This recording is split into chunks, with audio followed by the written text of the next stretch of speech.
Alrighty. So, today is a very special session, as it is just a one-on-one session with the amazing Matt playing Dylan Mordecai. And today, him and Davion are going on their epic quest. Wood Elves. And for some odd reason, Roll20 is not letting me drag your token onto the board. Maybe let me do it on this. Either way. So, last time that we left off with these two, they've been traveling across the plains of Astria when one night, Davion, or Dylan had awoken from Davion having a little bit of a night terror, and he almost killed Dylan in the midst of this nightmare, but had awoken just in time for him to stop himself and calm down. Davion walked off to cool himself, and Dylan had cautiously, and at a distance, approached him, in which Dylan had found out by a confession of Davion that Davion claims that he has these nightmares about him killing an entire race of people, committing a massive genocide. And he feels that it is real, and he's heard stories from other denizens that had felt the earth shake from his attack, but he himself does not remember really anything except for these nightmares, and he carries these nightmares around as a burden. He also had admitted that the people that he had killed off were the Dark Elves, and they had done very terrible things to him, which had caused him to nearly break entirely from his psyche. And he's just he's a ticking time bomb waiting to go off. But Dylan was able to reassure him that Dylan trusts Davion, that he won't kill Dylan, and that they will be successful in retrieving his friends and his memories back.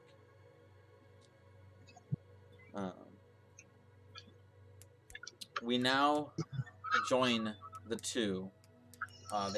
Both of you have been traveling across the Feywild, and with Davion's presence, he's been able to scare off, or mostly kill, really anything that challenges you. Well, sorry, not kill. He didn't kill any of them. But he pacifies them. And eventually, you get to the tree in question, the large tree, where Davion believes is where they are stationed. And you're kind of on like the tree line where there's a massive clearing around the large roots that just dig deep into the ground of the Feywild. And both of you are kind of squatting in the brushes, looking up. Davion looks at you, Dylan, and he says, "So, what's the plan?" Do you think Joan and Leon are in this tree? More than likely. How many elves do you think are in there? Hundreds, if not thousands.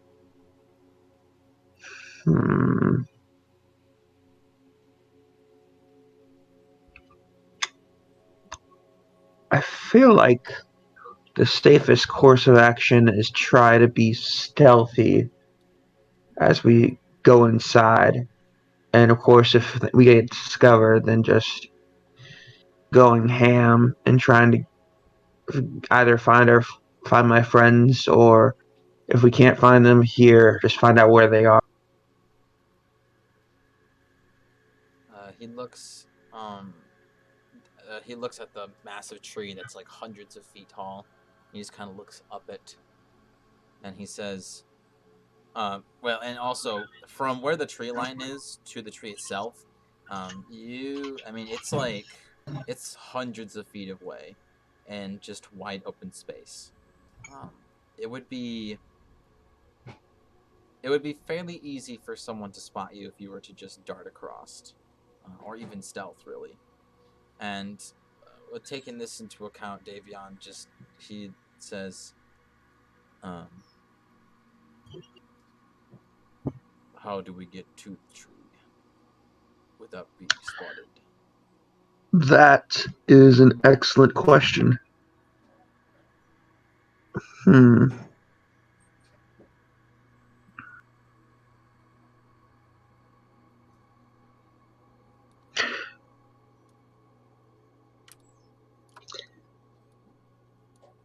This right here is like a picture of what the tree kind of looks like, just how big and Hey, I have a expansive. question. Do I remember Nathaniel? Yeah. Okay.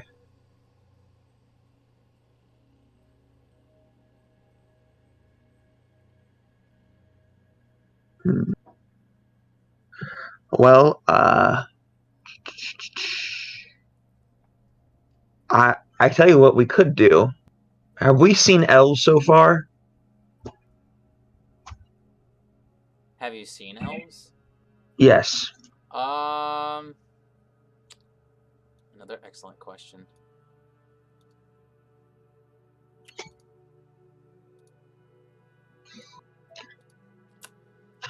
Here, I'm gonna leave it to chance, since you would have had gone through random encounters. Do you want highs or lows? Highs. And it's 74. So yes, you had encountered elves at one point. Okay. Idea. Davion, I can use disguise self to make myself look like an elf. And I can use polymorph to turn you into like a small animal so that way we both can like get close to the tree without them being like, hey, that's not an elf. Because I'll look like an elf and you'll be like a small animal that's in my pocket or something.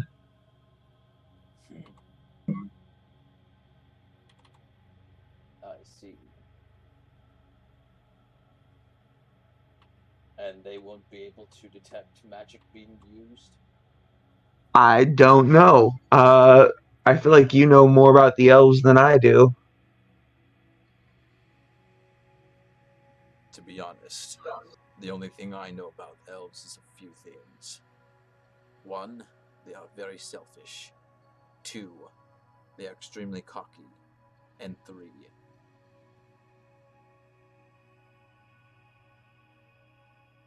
and then he just stops. I'm still waiting for like the third one. Okay.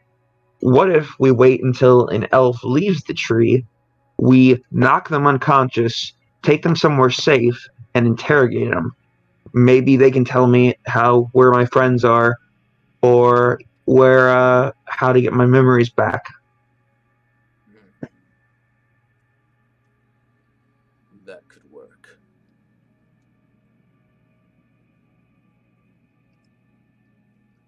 So, you disguise yourself as an elf. I become a small woodland creature. And then you just walk up to the tree like you're one of them. Oh, that was my plan. That was my plan A. But I was just saying we could wait until an elf comes out of the tree and follow it, knock it unconscious, then interrogate it. And then we can maybe do my disguise plan.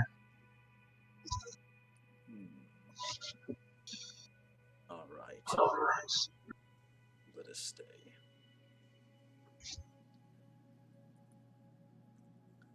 So both of you kind of just stay behind the bush, and every time that you go to peek through to perceive any elves coming out, the only time you ever see elves out is when you see them on some sort of large flying creature flying off from a branch from atop the tree. You don't see any of them coming out from the roots or the base of the tree. Do I recognize the creature? Give me a perception check to see if you can see what the creature is.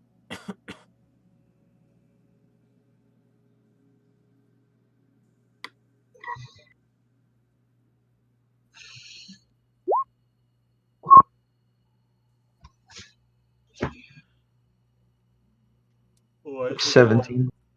17. You see that they are.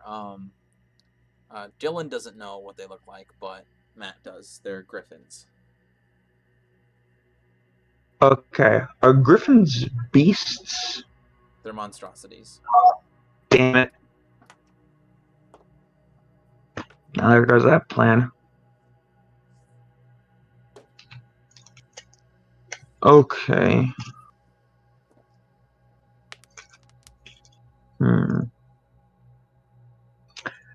Okay. Second plan. Okay. What if, Davion? What if I don't even have to turn you into an animal? What if, and hear me out, we do like the fake prisoner ploy? No. Okay.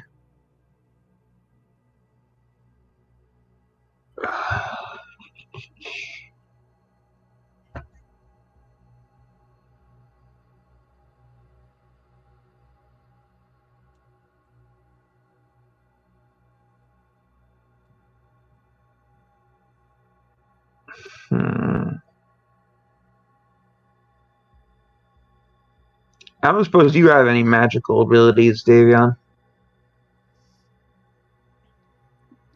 He with a thumb he points to the great axe, the black metal great axe to his back, and he says, "That's about the only thing magical I got."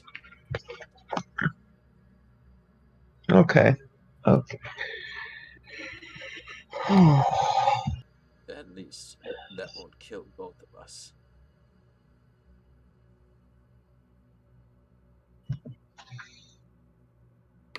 Okay.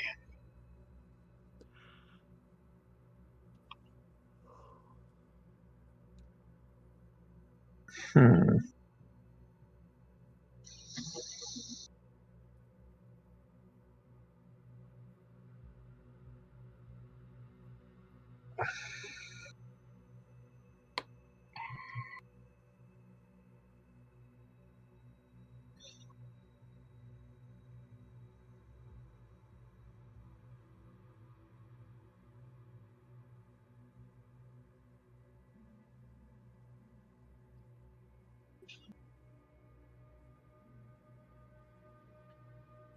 Let me follow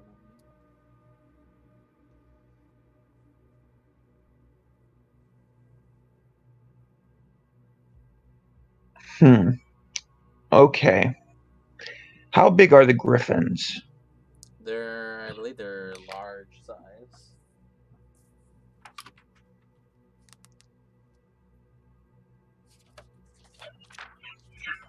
Yes, they're large.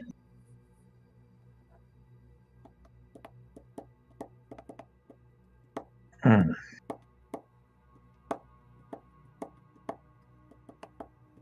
I think about. Dylan's obviously trying to go through all of his plans in his head.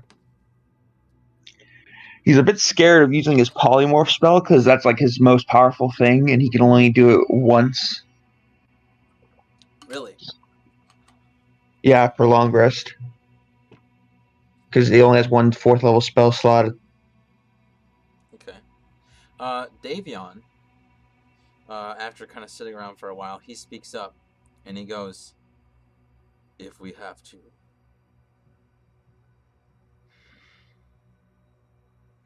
I can distract them. But it would make you be by yourself in the tree."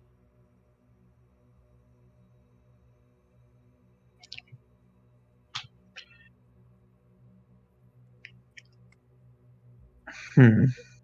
If I can kill gods, I can distract a legion. Okay. Is there any way we can contact each other, though? I'm afraid not.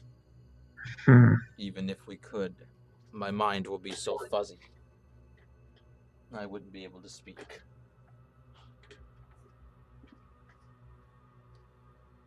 And I will say this, Dylan. When I get angry, it's hard for me to discern what is an ally and what is a foe. There's a good chance that I might come after you. Understood. So it's probably best if we don't stay next to each other in combat. Yes. Okay. So how about this?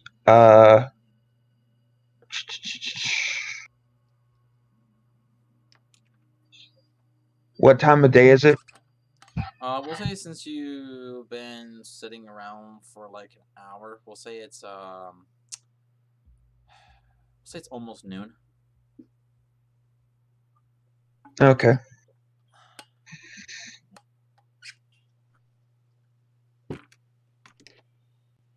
I okay. I take out my disguise kit and I sort of like try to make myself look a bit more elvish. Okay. Like I'll like make some fake ears. I'm not gonna do purely the disguise kit. I'm gonna do the disguise self. Partly so in case people feel like touchy feely, they'll still feel ears. Right.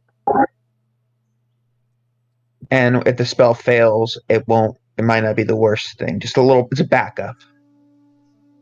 Yeah, so you're doing that, and Davion's just kind of like observing everything in the tree, and then after you're done casting the spell and saying like the incantations, he looks over at you, and he raises a brow as you look like an elf, and he just says, "I don't like this." Well, I don't have any other ideas, and we came too far to turn back. If you like that, it's gonna be even harder for me to discern if you are. Don't worry, we're not going to be next to each other. Just trust me. If I see you start coming towards me, I'll drop the spell. But okay, so how about you go over there and start? Should I start heading up there, or should you start the distraction first and then I start heading up there? I'll start the distraction. Okay, I wait for him to start the distraction. See that he stands up.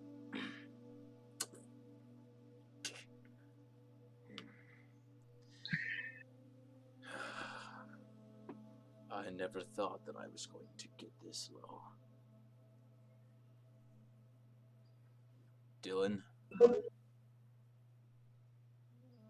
in case if you don't make it, I'm sorry. It's okay, Davion. I want to do this. He nods, and he steps out of the brush and starts walking towards the trees. And he walks for quite a few distance, and then all of a sudden, about a dozen elves on Griffiths just dart down, and they land in front of him. All of them wearing what looks to be half plate with shields and spears. And, well, they would have shields and spears in the back, but these guys actually have their bows out, and they have them drawn and pointed at them. And he's about 20 feet in front of them, and he stops. And one of the elves says in common, "Halt, human! Do not take another step. If you do, we will shoot you down where you stand. Hands up, we want you to toss the great axe 10 feet in front of you. Then we want you to put your hands up and behind your head."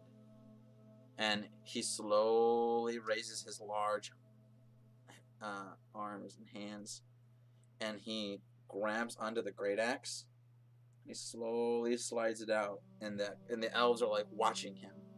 And then, in like a blink of an eye, he chucks it like a hand axe, and it like cuts like a saw blade right through the griffin and the elf that spoke, splitting them both in half. They crumble to the ground like cut pieces of bloody ham. Just the others let go of their arrows, and all of them fly towards him. He actually need to mark this somewhere. Gosh dang it! I used to have so much paper around me. That's what happens when you clean up after yourself. You lose stuff.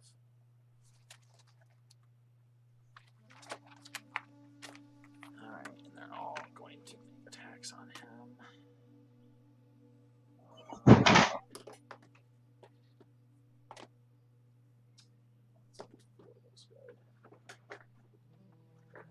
Alright.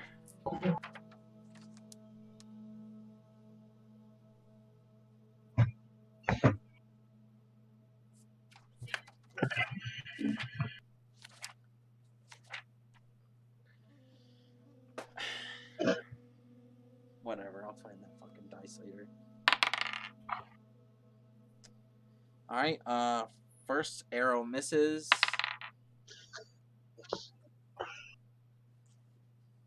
That one is a hit. It's one hit.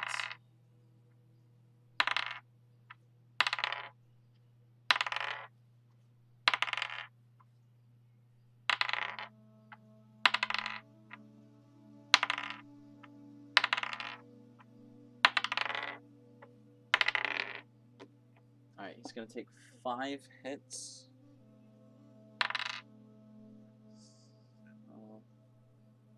He's gonna take 6. Come on. There. 6 plus 2 plus 7 plus 7. 6 plus 20. This is. Okay. So that's going to be.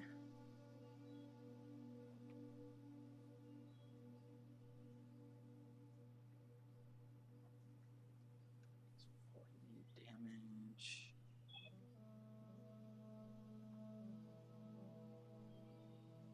So you see these arrows fly at him. All of them sink into his flesh. 5 of them. And he stands there. He takes all of them. And his head slowly rises up as these elves quickly go to release another arrow. One of them says, "Hands above your head and on your knees." You then see that his arms quickly, like, he just flexes them. And when he does, the arrows get pushed out of his flesh and they drop to the ground before him. And then his arms start to shake, and so does his head. And you start to see that his back starts to grow a thick mass of hair, and it goes all over his body as he starts to twist and contort. And you can hear his bones snapping and breaking as he grows up to 10 feet. The elves release their arrows. As this starts to happen, could I like try to like quietly like go like a wide berth of them and try to head towards the tree? Yes, you can.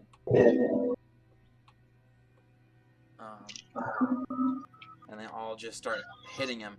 And as you start running, you hear Davion make a loud roar. Ah!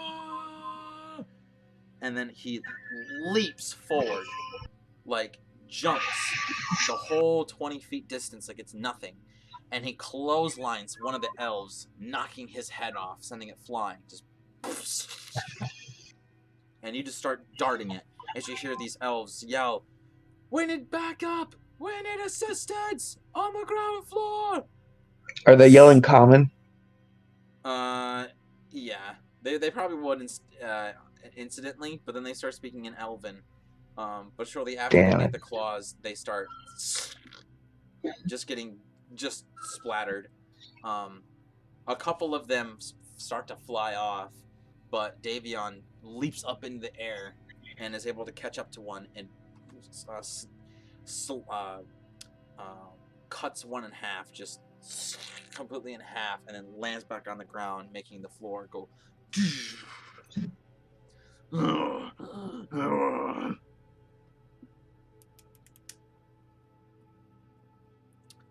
So what else? So what are you doing? I'm just heading into the tree. Okay, you start to run to the tree, and at first it doesn't seem like there's anywhere really to go, but then you hear something shift in the tree, and there's a secret door, like a massive door. It's about 20 foot tall, maybe like 30 foot wide, that slides open, and you see a small army of elven warriors start to step out towards Davion. You feel that if you by the time that you got to the tree, the small army would be far enough away from the tree to have you slip in. Um, but there may be some people on the other side that will see you come in. Well, I'm disguised as an elf, so I can always. Okay. And I can always just try to fool them into thinking.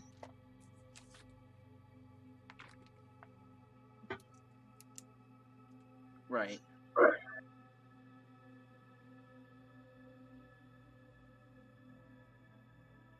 So you step inside as you hear Davion yell, and the elves let out a war cry as they charge at each other. Just the door starts to close, and you slip in just in time to look back and see Davion sweeping his arm across them, sending bodies and body parts and blood flying everywhere, as if he had like hot knives for claws, and these elves were made of soft butter. He's just having a heyday with these elves.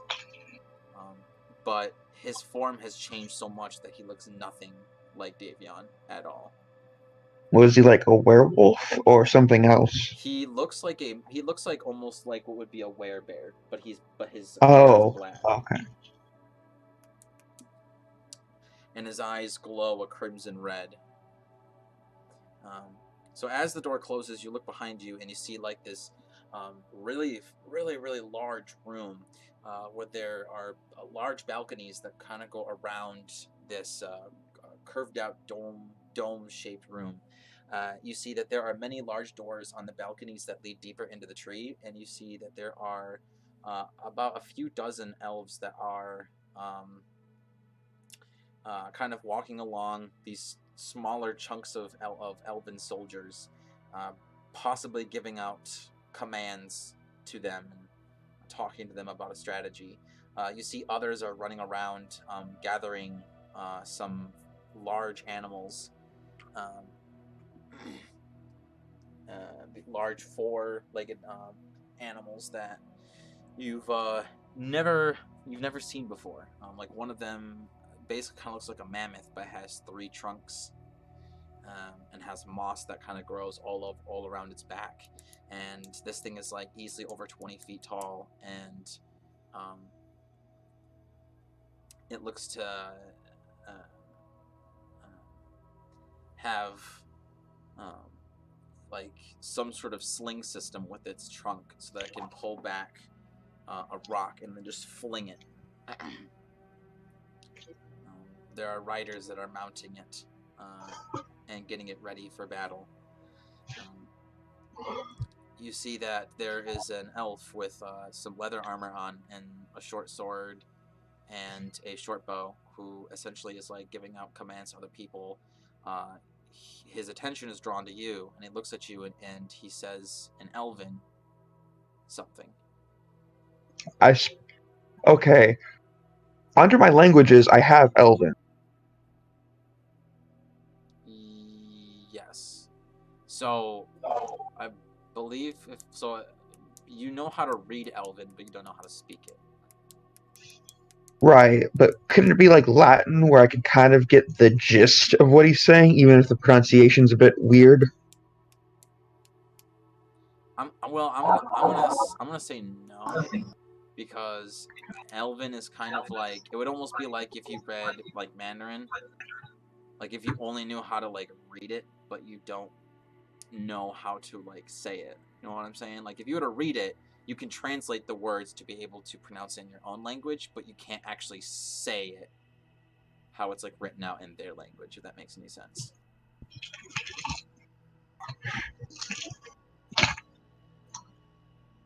So like when you see like an elven word, you can translate it. Like let's say you saw an elven word that says mouse. You can translate that to say, okay, this means mouse, but you can't translate it to say like Sversi. Like if Sversi was the elven word for that, like uh, the written part of the language, you wouldn't know that it's called Zversi. You just know that it's just a mouse.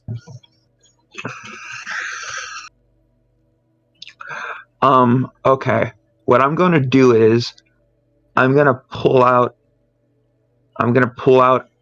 a book and I'm gonna write down in Elvish, say, I am deaf and mute. Okay. I was sent outside. I was sent outside to look for potential intruders, and I was coming back to warn them of the man outside, but he somehow was able to beat me to the tree. Okay. Give me a deception check.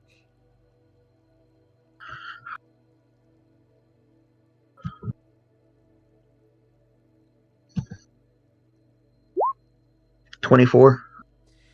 So the guy goes, he says, he goes, I don't know. Well, yeah, you can't. Well, you don't know what he says. He says something in Well, Elven. I hand him the book so he can write down something. Because Well, like I said, I'm deaf and mute. yeah, but he still says something, um, to himself, in Elvish, and he writes down in Elven, um, that you should report to the commander.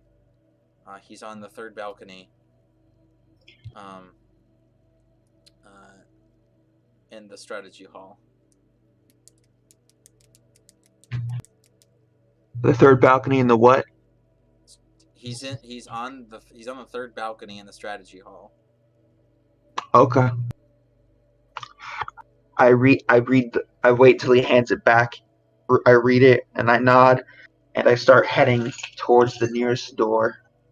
All right. So you see that there is like a magical elevator system that brings you all the way up, like to the different balconies.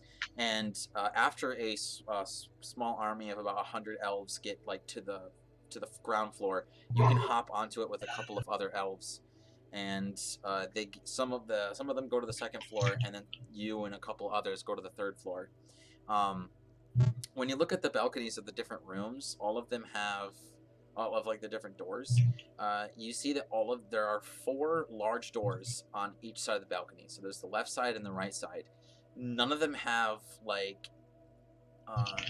so they do have, well, I mean they're really organized. So they would have labeling in Elven, and you see like one of them says strategy hall. One of them says the core, the center. One of them, sorry, one of them says um, resident chambers, and then the fourth one, uh, says it leads to the bestiary. Is there any like elven writing on the walls? No. Besides the ones that tell you what door leads to what, no. Okay. Um, you said third balcony in the strategy room. Can I try to like find that place? Yeah. So there are 4 doors. There's the bestiary. Um, there is the resident hall. There is the center hall.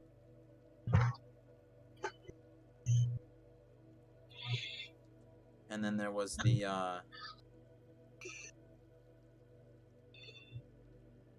don't remember exactly what it said, but it would basically be like it would probably say like command center.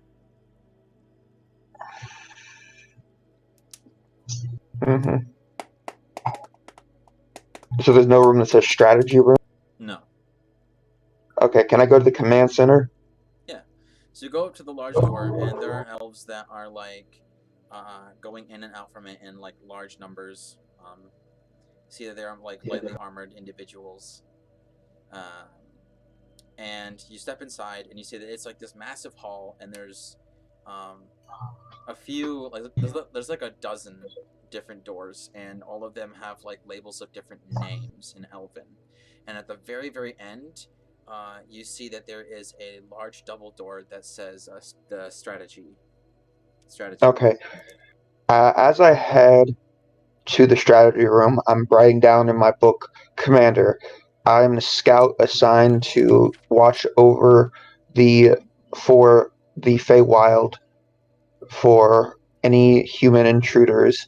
I came across two, which amongst their number included the barbarian who is outside massacring our fellows, our soldiers. He also had another person with him. I snuck into their camp at night to just to investigate them, and the other one had a diary mentioning that they were Dylan Mordecai. They and they knew of the elves, and they believed that the elves had took away their memories and their friends. Before I could take the journal back, they woke up. I dropped it and I left before I was discovered.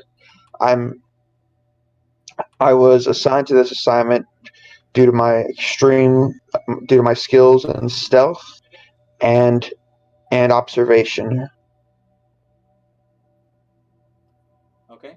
So you approach the door, and do you just walk in? How do you enter? I knock on the door. All right. You knock on the heavy door,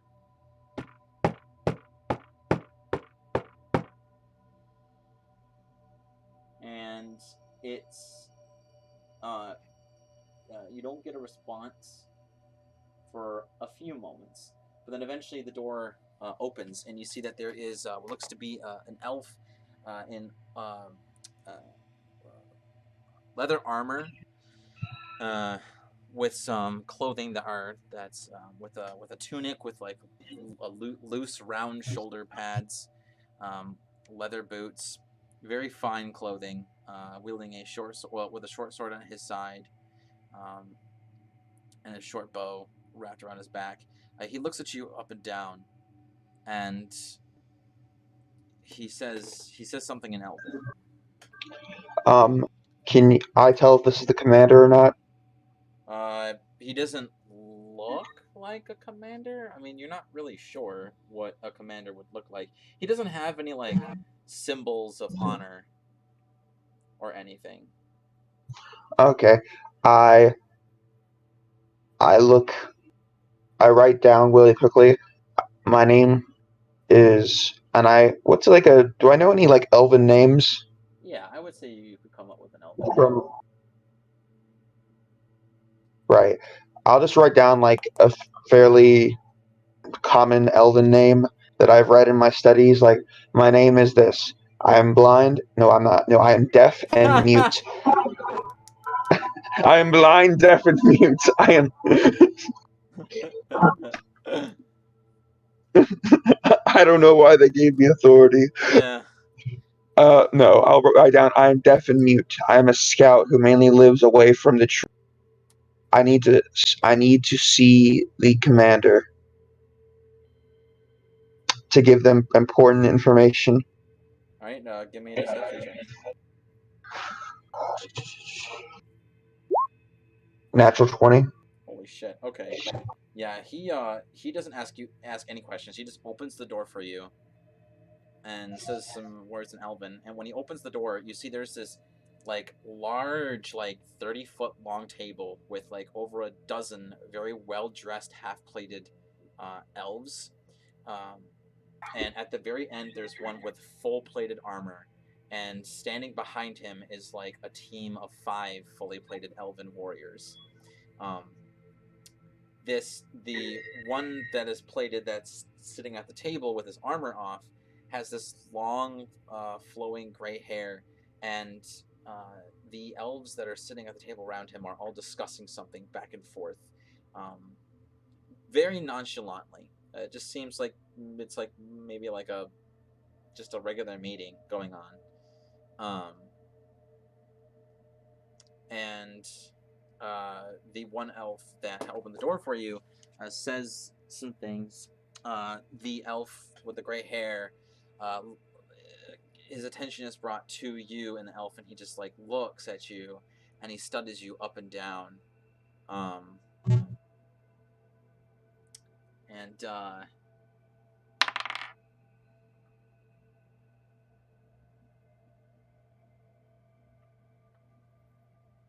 well, probably wouldn't really care. So he looks at you up and down, and he says a few elven words to you, and then everyone just stares at you and waits. I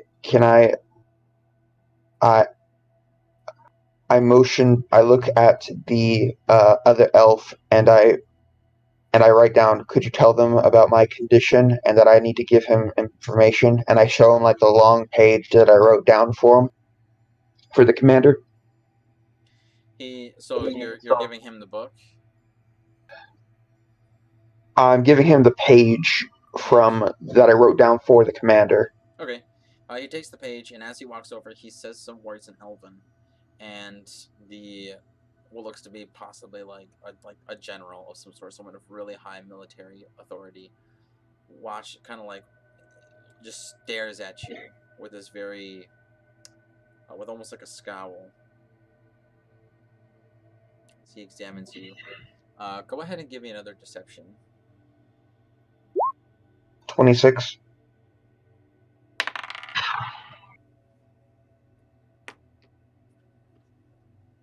I doubt this will be enough, but look at his stats.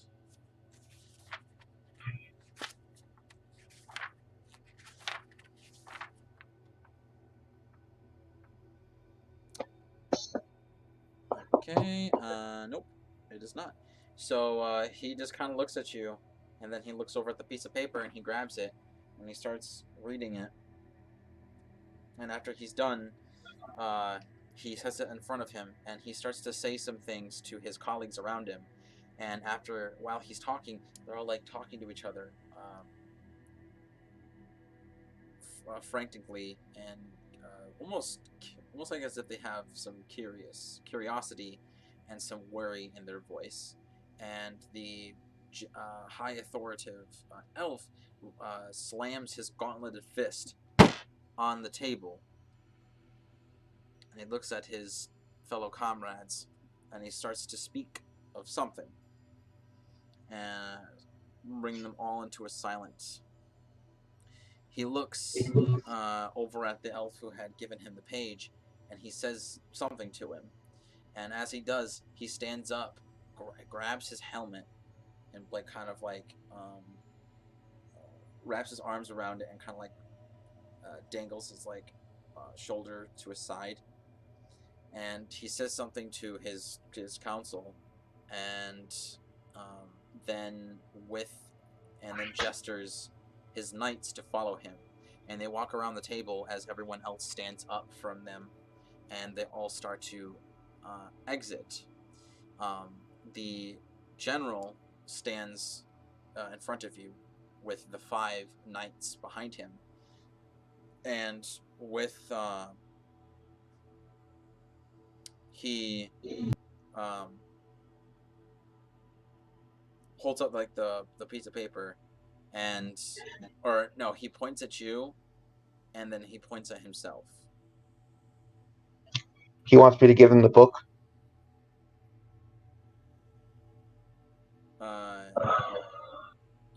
Go ahead and give me an insight. Insight.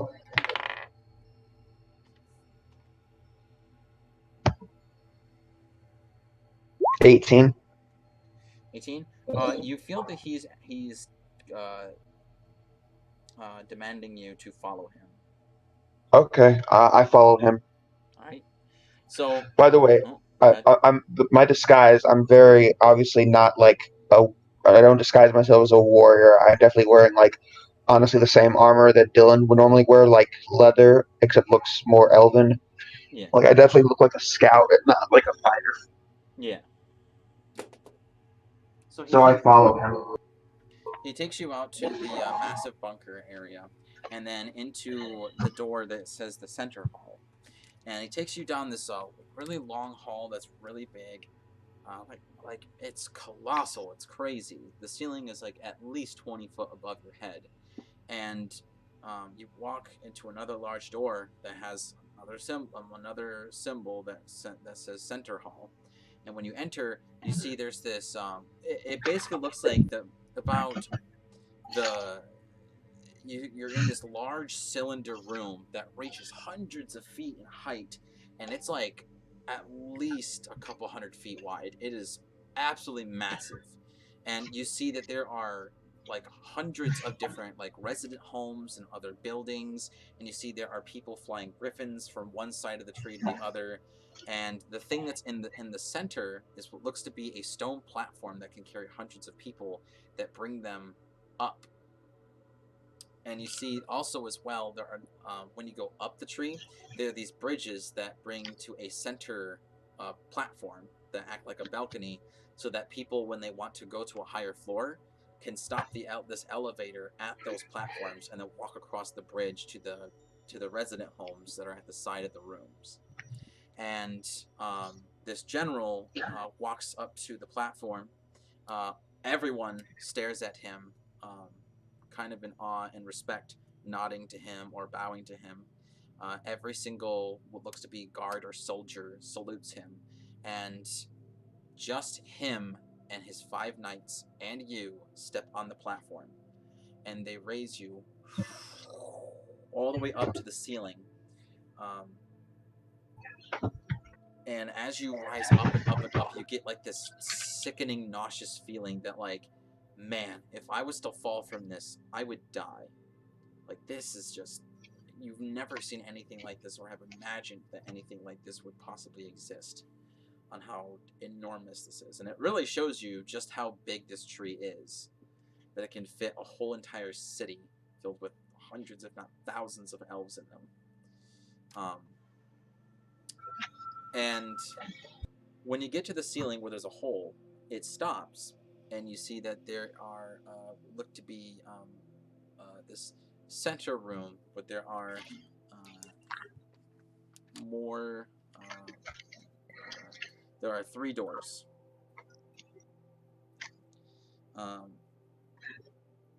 There's what looks to be the.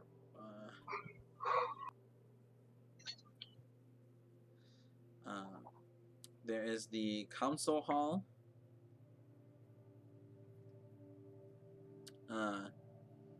There is the grand library.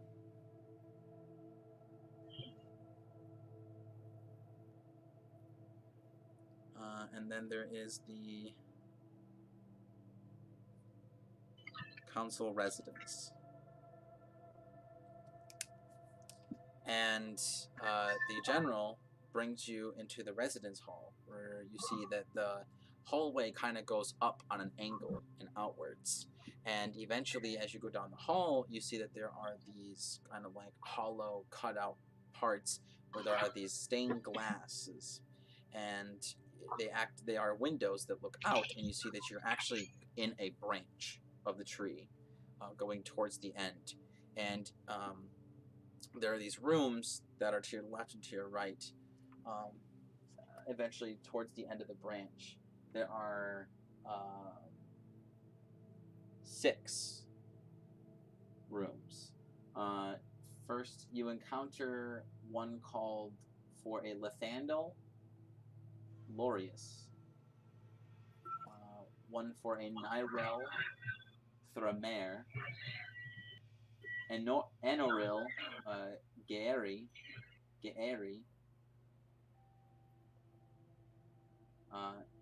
Nalinalda,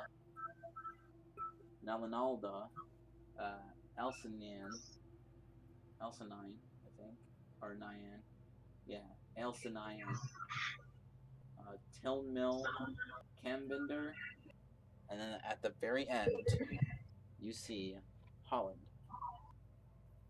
Fenrir. And with his gauntlet, he knocks on the door. And the door opens with an elven female opening it. She has this elaborate gown that is of dark greens and some gold, and she has her brown hair in a golden braid. And she looks and she says, um,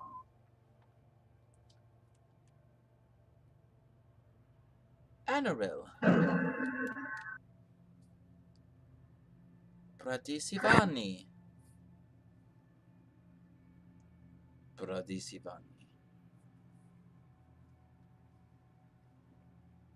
And they start to have what you can tell is possibly small talk. And she eventually opens the door for him, you, and the 5 knights. 2 of them stay outside. The other 3 come with you. And you see that there's just like this one large bedroom. There's a kitchen and a living room combined together. It's got it's got like a couch, some chairs that are furnished with some really interesting designs of like trees, branches acting as like the arms of the chairs. It's got carvings of like leaves and stuff where the backing of the chair is. There is there's like with your cutlery, there's an oven, an iron stove, some sort of working water mechanism. I mean, it's a full blown house somehow in this tree. And there is what looks to be 2 doors off on this nearly on the same wall,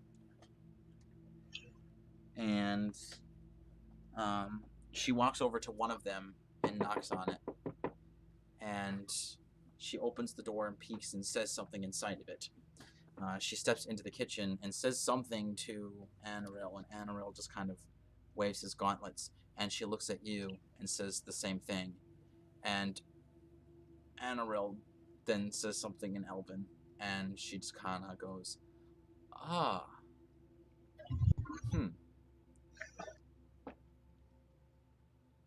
And she takes a cup, like a wine glass, out of the cupboard, and she like raises it up and points at it, and then points at you.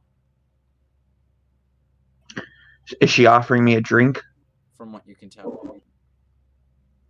I lightly nod my head. She smiles, and from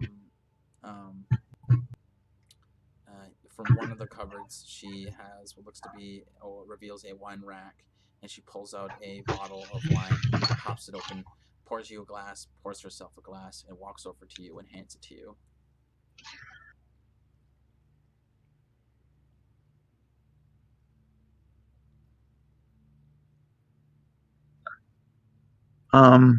Does she go take a sip of it first? No. Are we just standing there? She's like staring at you. I gently raise the glass. She raises hers. And I go to take a sip of it. Okay. She just kind of stands there, like, waiting for you to drink it.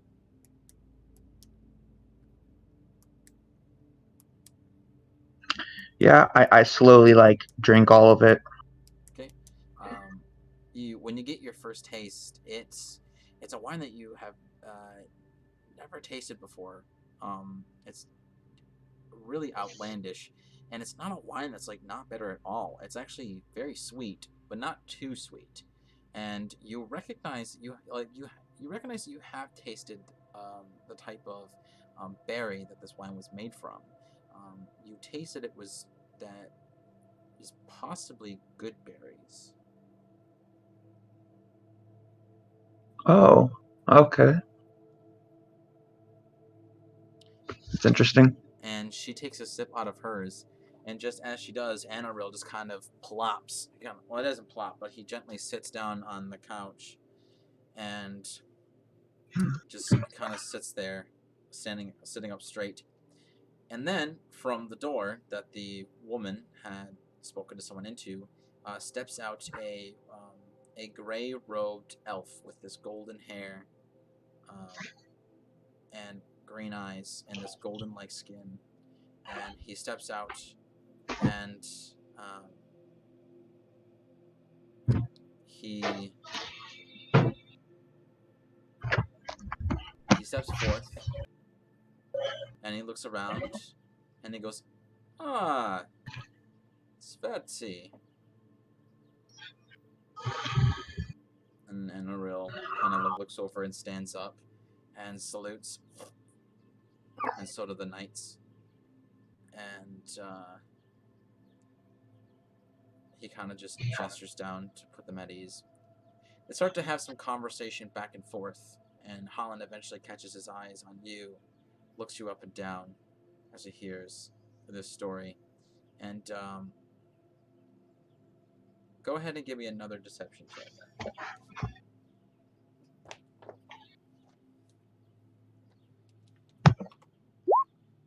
17. Shit.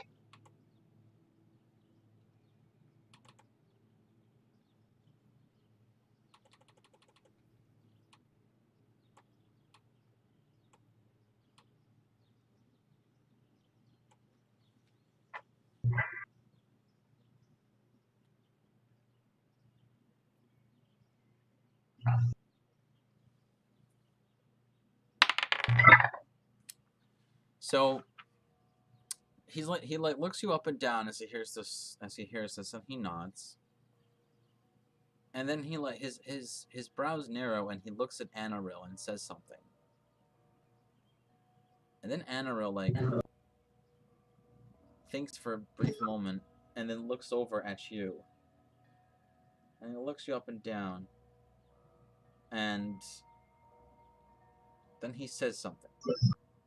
You're not sure if he says it directly to you, but you can assume not, because he knows that you're deaf.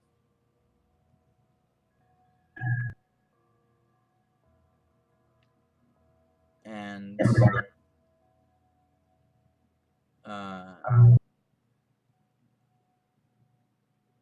the golden-haired elf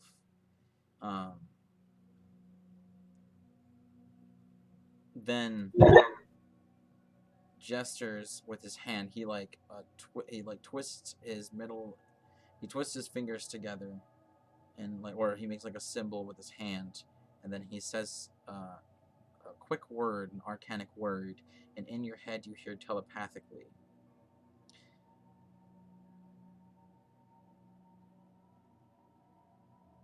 "Did you gain your disabilities while you were in service?"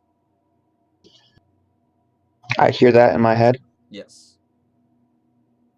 I shake my head, and I think loudly, and I try to make my voice sound as different from Dylan's as possible, which I do have that charisma ability that I can change my voice very easily. I simply say, "No, I was born with it." All right, give me another deception.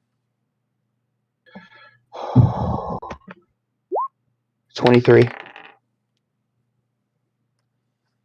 The man then does the same incantation again, and he says, "How did you get in service with those disabilities? I find it hard to believe that someone who is both deaf and mute would become a scout, let alone a custodian. Even a custodian." I was chosen because I was extremely good at stealth due to the fact that I barely make any noises while I'm out in the forest. In addition, I'm very good. I can, even if I can't hear per se, I can feel. I'm good at feeling around me, both things that move and whatnot, and I can see very well in light and dark, and I'm able to follow tracks very well. All right, give me another deception. Natural 20. Shit. Okay. Yeah. He still gives you this look like he's very skeptical of you. But he looks over at Anaril as we're speaking to him in Elven once again.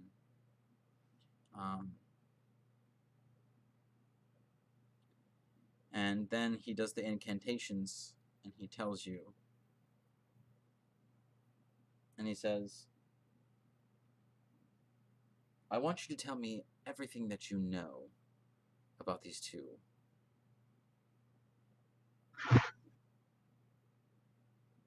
You say one of them was called Dylan Mordecai?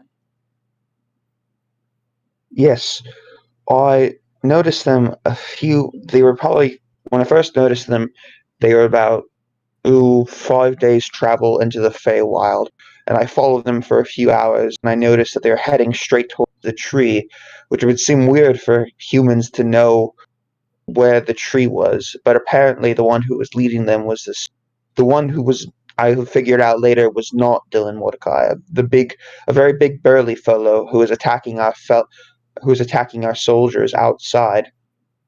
A fight I hope is going in their favor now. Uh, After they made camp for the night, I snuck up on them and I went through their belongings to see. In the pack of Dylan Mordecai, I found a book, and it was sort of a diary of sorts, telling me who he was, and he knew about the us elves, and he believes that the elves took his memories away, and that his friends Joan and Leon. I say that like I don't know who they necessarily are. Uh, that he also didn't remember. He also he said that he was traveling with the other man, who he called Davion, to hopefully get his. He wanted to get his memories and his back. I was I was about to kill them since I saw they were believed they were a potential danger to them. But unfortunately, the big burly one, I saw him start to rise up, so I quickly ducked back into the woods and I started heading towards the forest. I started heading towards the tree to try to warn the people. But somehow, I don't know if it was due to magic or some other reason, they were able to, just by a few mere moments, beat me to the tree. To You know, I just realized, Matt, Yeah, you guys wouldn't have been able to communicate telepathically. why? Because he doesn't know. Never mind. I was gonna say, I guess you guys could both speak common. Yeah, never mind. Never mind. Continue. Other like mental thing was it's not like language, it's like I believe if he's using the message cantrip, and I think you have to be able to understand them. oh well, I feel like we've gone too far now to No, go yeah, back. no. That's why I said we're just gonna say that he doesn't find that you're able to speak common and it's very fishy. Right. Okay. And that's the end of my story. I don't say that to like finish it. I just say, and then I came in here and I was led up, I gave the commander the message, and then he brought me up here. Give me another deception check. 25.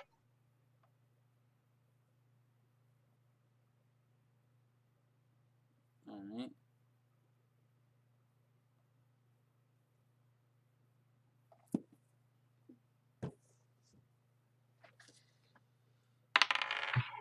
Yeah,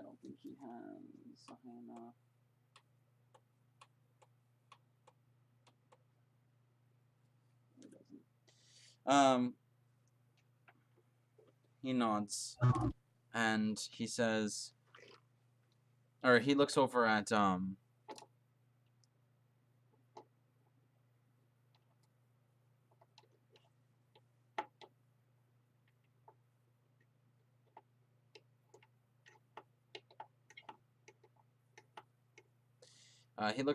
Anaril, and he starts speaking in Elven. Again, you're not quite sure exactly what he's talking about, but then both Anaril and Holland, both of them all of a sudden like stop talking and interact with each other, and they touch a blue earring in their ear as if like they touch it, and they stand there like they're like listening to something, and then all of a sudden you hear like a loud boom, and the tree shudders, and Harlan looks at Anaril and says a few like urgent words, and Anaril looks at his knights and gestures towards the door, and they rush out. Holland looks at you, and with the message cantrip, he says, you may report back to your captain. They may need you on the battlefield. I nod and I leave.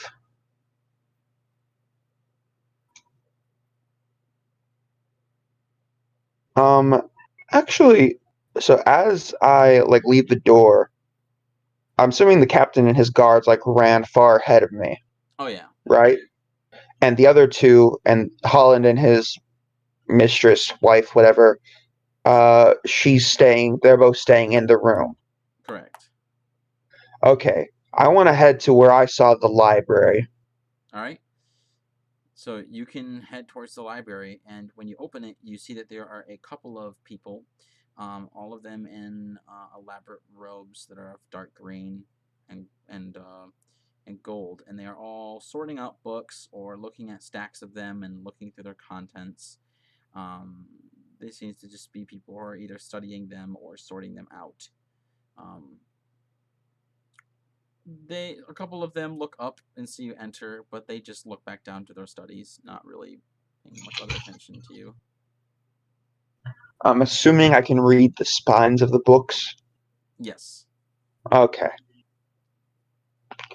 I want to look for a book about memory erasure and just memory and like getting it back. Like I want to see if I can find a book about how all that works, if there is one. All right. Go ahead. You can go ahead and make me an investigation.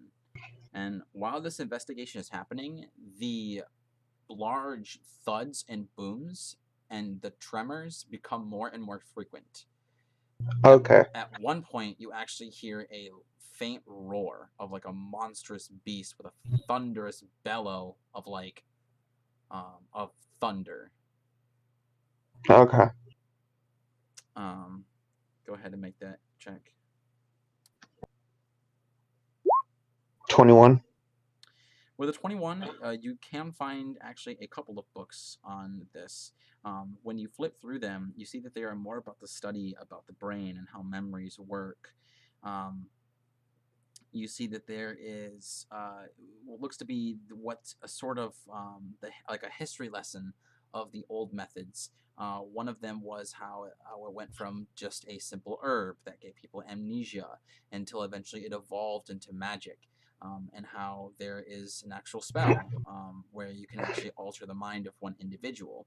But then there was a huge study and a breakthrough on a powerful magical artifact that allows you to essentially create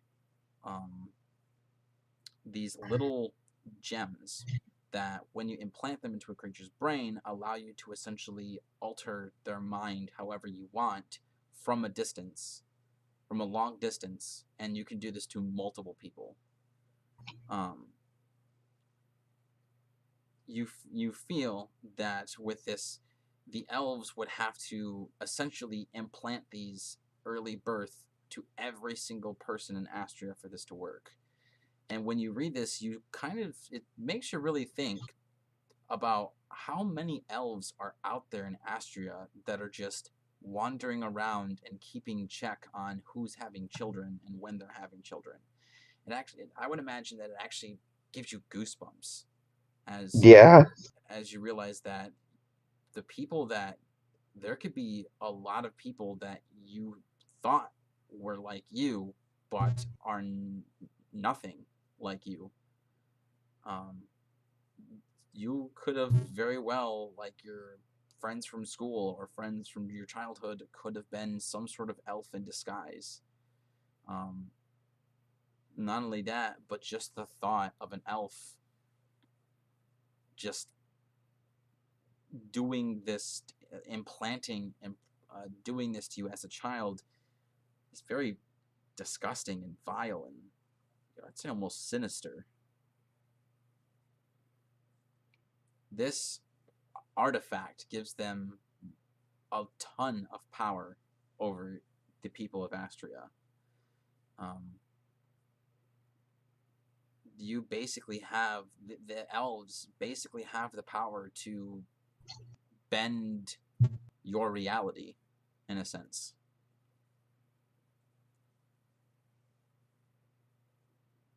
It does say that the damage is essentially mostly permanent and that there really is no known way to reverse it, the effect.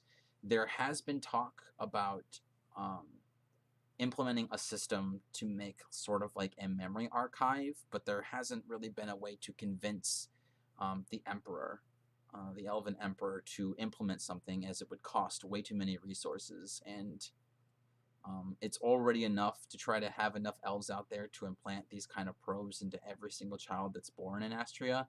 It would be even more to like back up people's memories. It would be nearly impossible, even for the elves.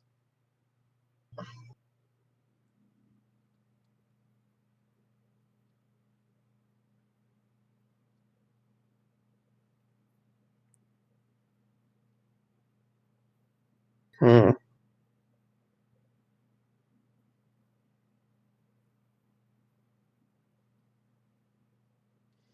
You then see that the door opens fairly quickly to the library, and a elven guard with a half plate steps in and says something urgent in Elven. The other mages kind of look around and set their books to the side and start darting, like kind of quickly walking towards the door. I join them. The guard leads you to the platform, um, and joins you are, um, well, just these people. The platform lowers you down, down, down, down, down, down to the center part, and you see that all of the civilians, the hundreds of thousands of elves, are all being brought to the center platform, and it looks to be like they're waiting their turn. And the platform goes lower than the ground floor, and it seems to possibly going into the ground. It gets damn near pitch black, um, until eventually it leads to this large underground chamber that's like a center hub to different tunnels that lead out to different areas. And the mages all run off uh, to what looks to be a gathering of some soldiers to a tunnel that leads off to a certain area, and they're all kind of like talking to each other frantically, um, possibly like asking questions about what the heck is going on as you are following them. Um, you have no idea where they're going at all.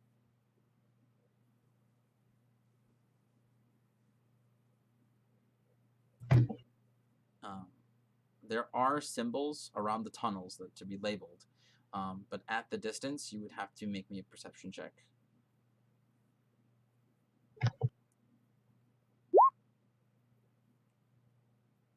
21. So you can see that there are some that say things like a research center or capture chamber. One of them leads to what it says to be the docking area. Um, uh, and then there's a couple. There's one that says storage or like a vault. And there's another one that says a natural resource center. And these group of mages are heading towards the docking chamber. The mages are. Is everybody heading that way? It's yes. It seems to be that all the people in this massive hub are heading towards that chamber. Okay. Can I tell like which of these, if any of these rooms might give me information about where Jonah and Leon are? I mean, there was the dungeon chamber. You feel that they would probably most likely be in there.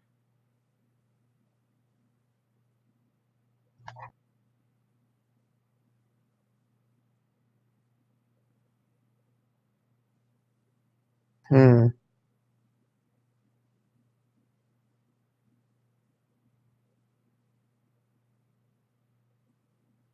Could I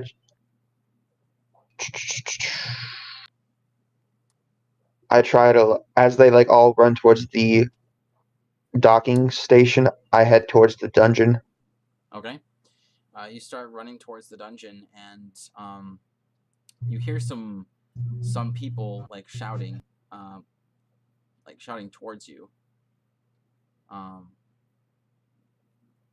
And they don't seem to chase after you. They just kind of seem like they're like trying to tell you something. And they see you run off, and they just kind of look at each other and just go like what the hell? Like what's he doing? But neither of them come after you. Okay. You run up towards the chamber where there is a large hall, and you can hear the sound all the way over at the opposite side. The sound of elves yelling commands. You walk up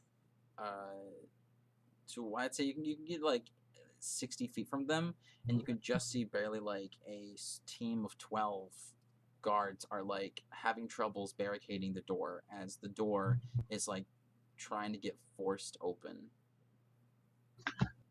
Could I insightfully guess that that's Davion? You can give me a perception check. What, perception or insight? Perception. 9. No. 9. Yeah, no. Do I see? Go ahead. Do I see any like records or like maybe like notes about who's captured, who like moved in and out? No, you're just in like a hall that has torches on the walls, and you're like towards the end of the door of what looks to be like possibly the actual entrance into the dungeon. And there's just like these team of elves who are trying to get the barricade down and keep the door closed. Okay. I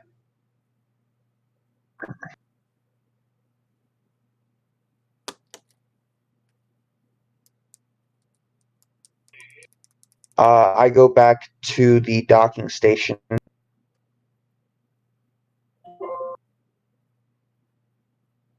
right. You run back, and you start to see that civilians are starting to pour into this massive underground hub, and they are all getting led towards the docking station.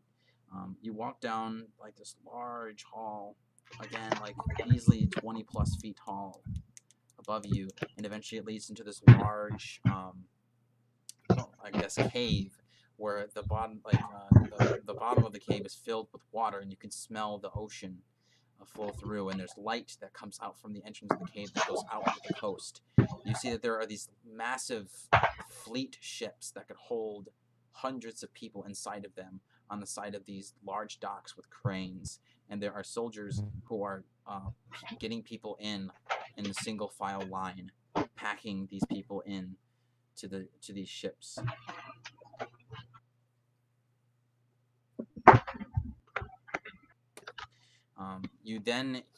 And then the cave shudders and shakes. Chunks of it start to fall down. Luckily, none of the ships get badly damaged, but and luckily nobody got hurt. But it definitely looks like whatever the hell's going outside is not good. And you hear more thunderous roars echo. What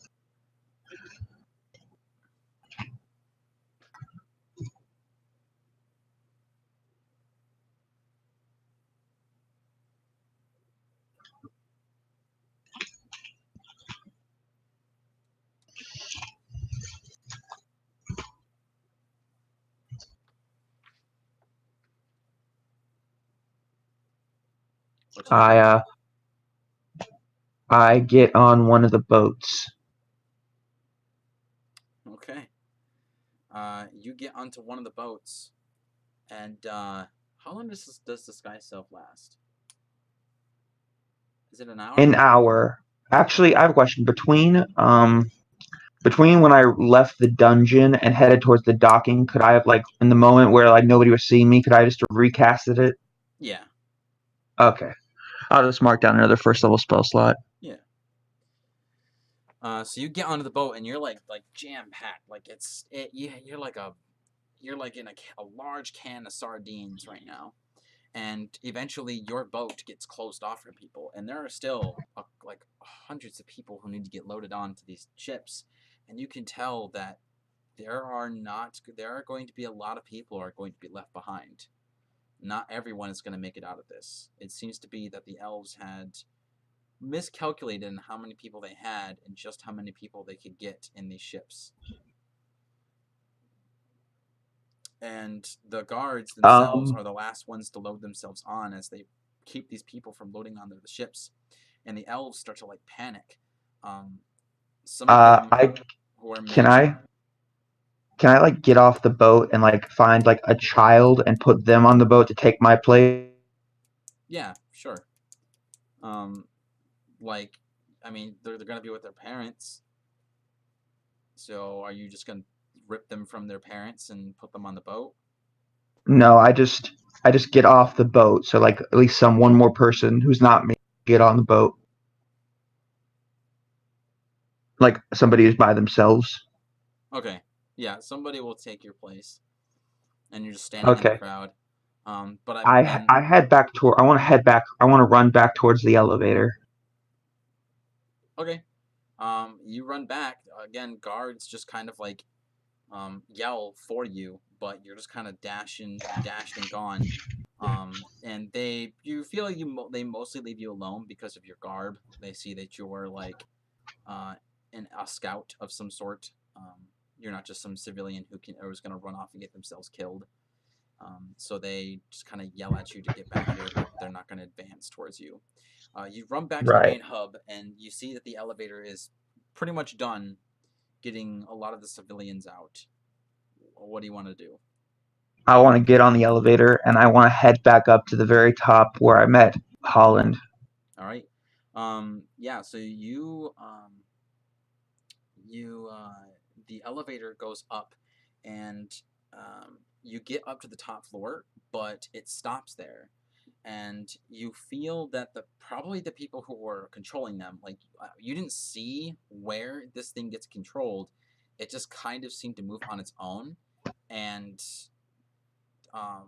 you don't really see anything of what could possibly be of what controls it, except for there's one long tall tower that's kind of next to it. You assume that that's probably where they control it, but you're not really sure. It's the closest thing around. It's just this tall tower. Can I head towards the tower? You get up to the tower. You kind of open it up, and you see that there are a couple of guards or soldiers who are getting things packed up, and they see you, and they both say something in Elven to you. I quickly write down, I am deaf and mute. I have to. There's an urgent message that I need to give to Holland. They both kind of look at each other and They're just they just kind of shrug because they don't know what to do since you're deaf and mute.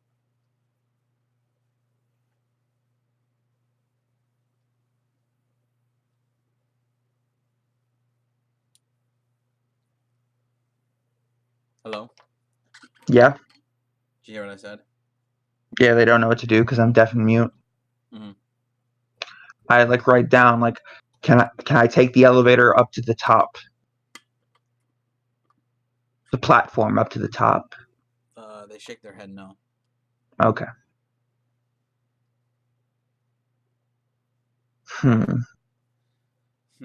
Okay. That sucks. Shatter. I don't have shatter actually. Really? Oh, you did. Nah. No. I do have heat metal. Do you have like any damage? Oh, you have fireball. That's what it is. I have fireball. I have heat metal. I have hideous laughter. But that's not damage. That's control. That'll show him. Yeah. Okay. How many guards are in here? Just the 2. Okay.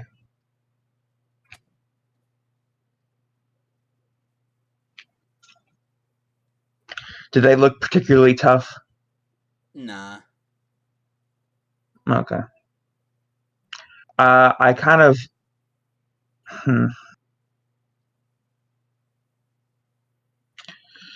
Is there like a door in that leads in here? Yeah.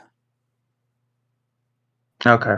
So there's the door that leads outside, and then there's a staircase that goes up. Okay.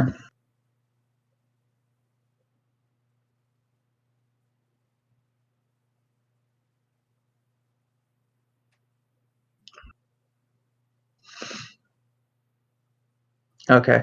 I go outside. I leave the tower, and then I start after I get like out of where nobody's looking at me. I cast minor illusion to like make the sound of Davion roaring. To get like he sounds like he's getting like really close. Okay. You do that, and you hear the 2 guards inside like they just like yell and they dash outside as if they're to like run over to the platform as it starts to lower, and they kind of like just kind of roll off the edge and drop to get down, and they're like just terrified, and the platform Okay. starts to lower. Okay. I wait for a second to get the platform, and I go back in stairs. Can I read the control? Yeah, it's nothing any sophisticated. You see, it's kind of like a stone panel, like a control panel, and there are what looks to be these little like they're kind of like these plates that are like rings that you slide. You like put your fingers in these little small curved out indentations on the rings, and you kind of just twist them. And as you do, it starts to make the platform rise. Okay. And there's like this glowing light that shines in between the rings. And you can guess from the controls that there's a big one, a small one, and like a center one, and you can tell that each of them are like a speed. Okay. I set it. Can I set it up to head towards the very top, but like on a small timer to give me time to run over and jump on? Yeah, you can do that. Okay, I want to do that. You start dashing down. You get out the door. You can tell. You can tell that you're just about to get there, and you run and jump, and you catch the edge, and just as it rises up, and you start to go higher and higher and higher and higher, and you pull yourself up, and you just get onto the platform, just as it gets to the top. Like you barely make it. It almost like just pinched you in half.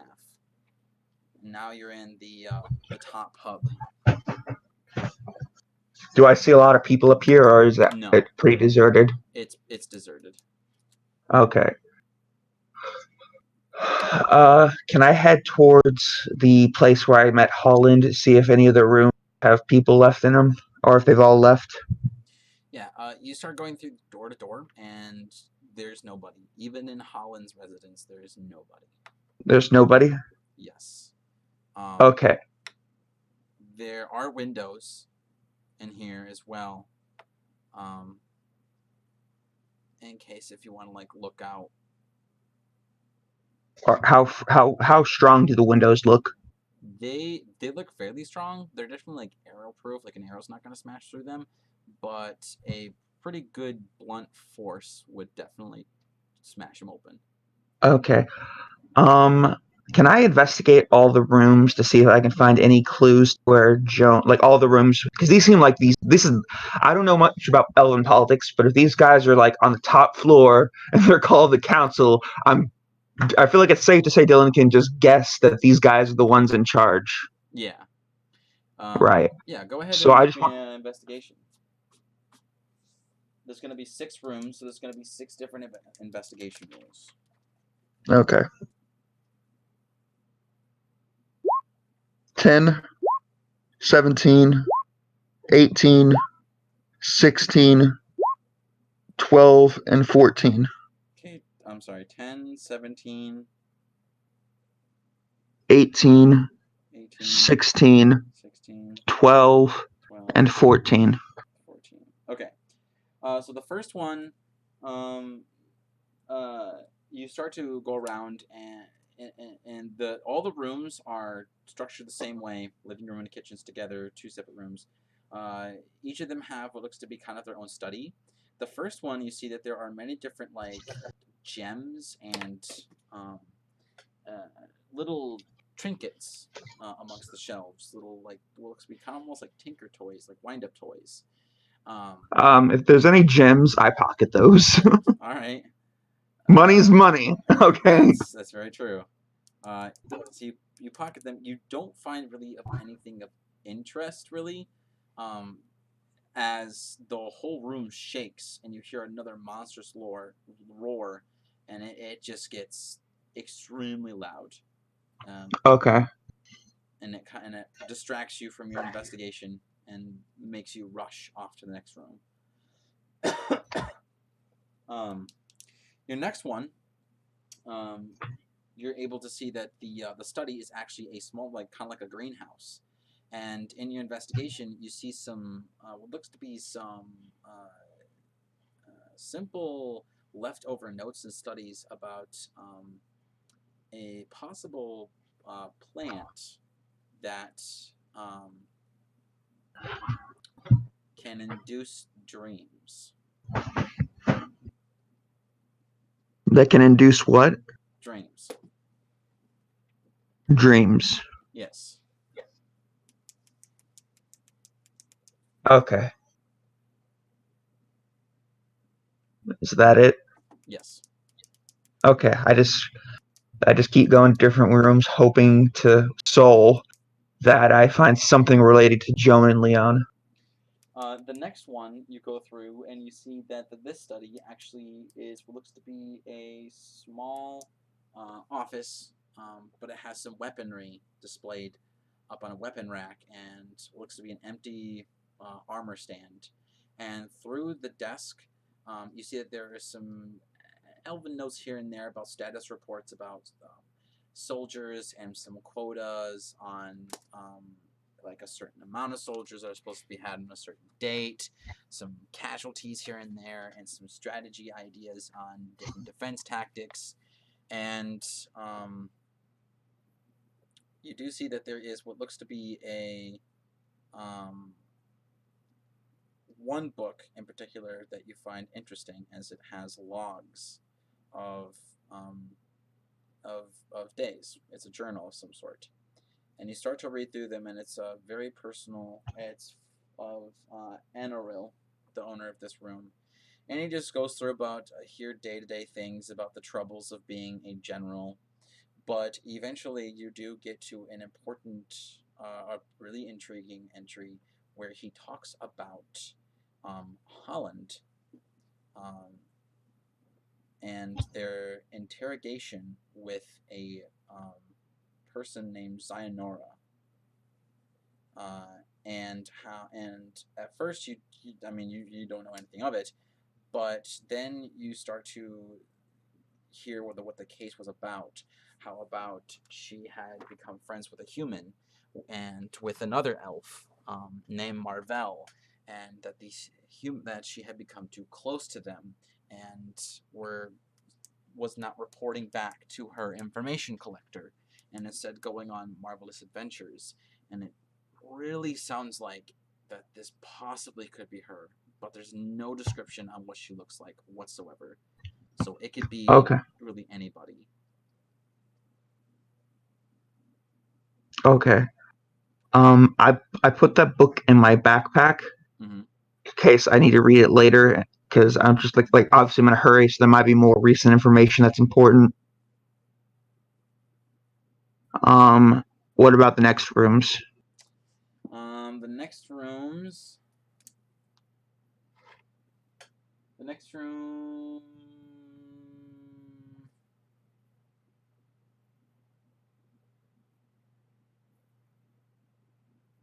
The next room you see, it has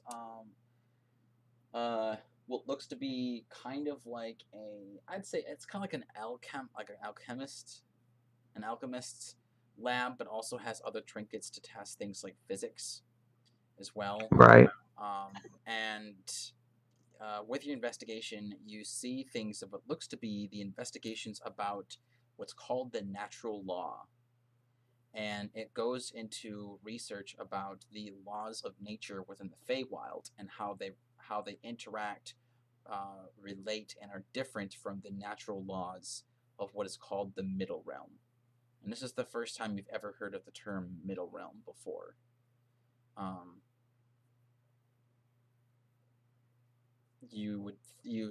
You think that it means Astria, but it kind of confuses you that you're not quite sure why the elf would not just call it Astria instead of just the Middle Realm.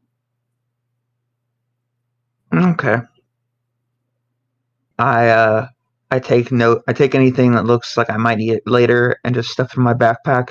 I'm pretty much feel like a raccoon right now. Just like need this, need this. This looks nice. Yeah, you're like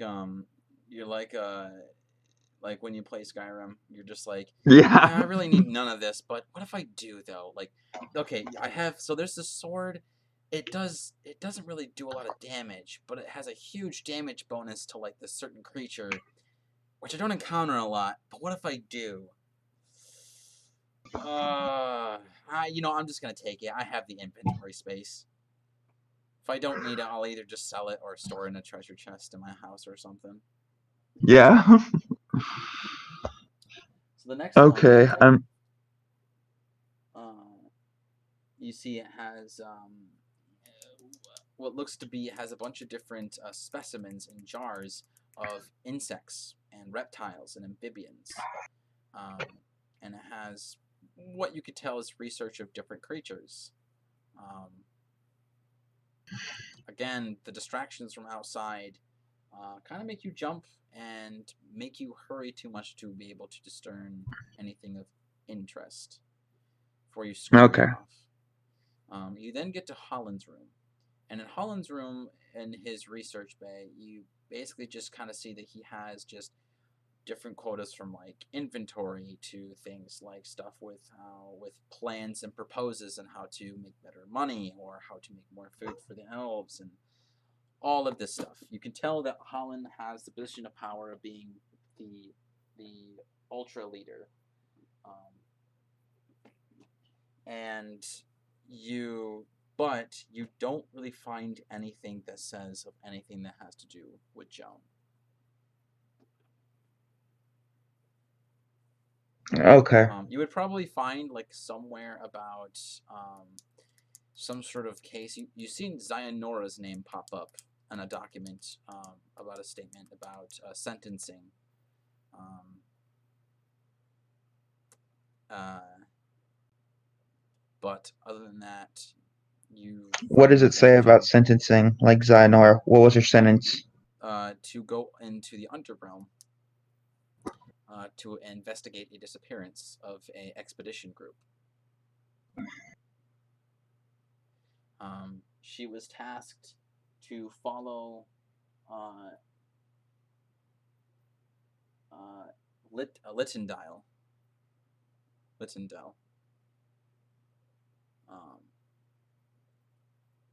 Is to follow his instructions on gaining equipment and the information needed. Okay, well, so far it's the best clue I've gotten.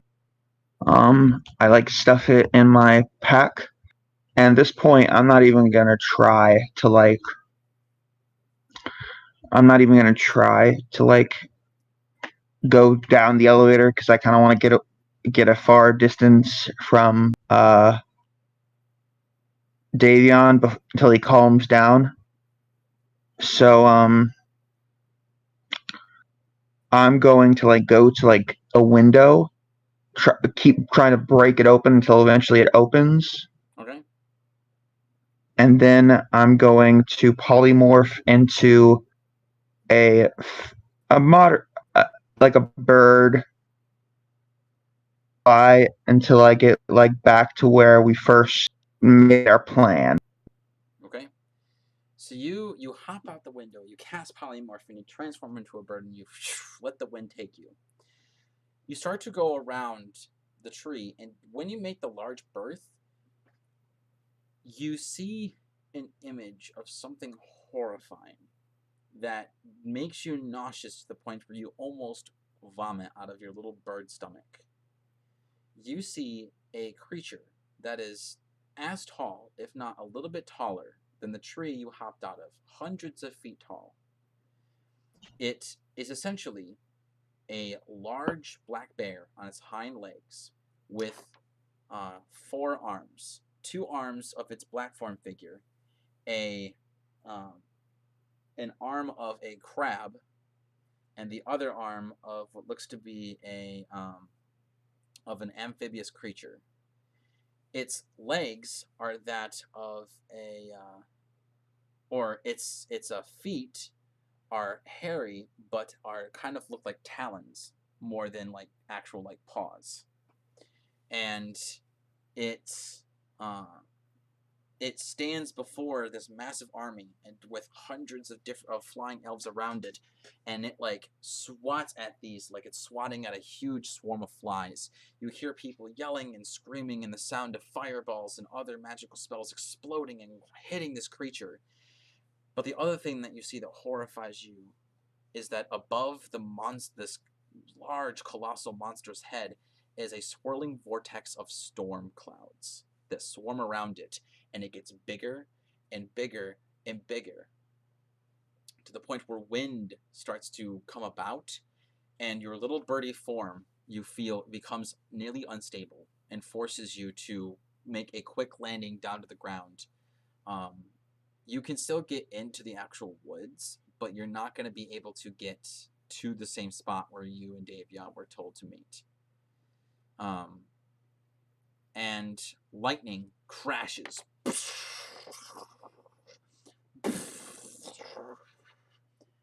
as you're landing, and you hear this monstrous creature scream aloud, sounding like 1,000 uh, booms of thunder rolling across the land. And then you see as it takes its massive claws, all 4 of them grabs the tree, rips it out from the ground, and just starts using it to squish all of the tiny little ant-sized elves below it towards his feet, and it just screams and yells, shaking the ground with every single stomp with this tree. What are you going to do now?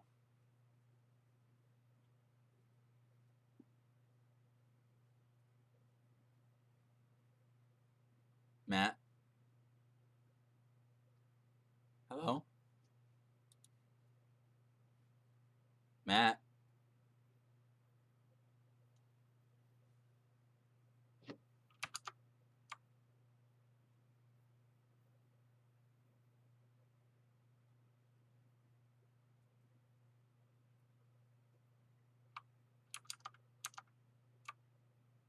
Matt?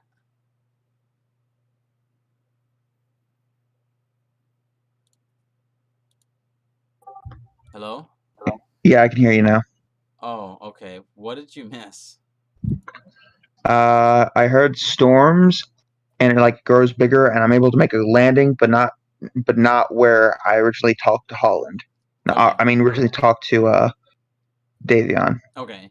So what I said is that the massive creature basically deroots the whole entire tree, and then uses it to squish the elven armies around him, while also using his other arms to swing at the elves that are flying around it. And then I asked, "What are you going to do now?"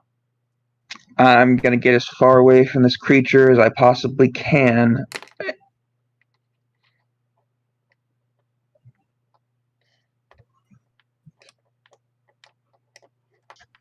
Okay. You start running. You're like dashing, just and you are then stopped when a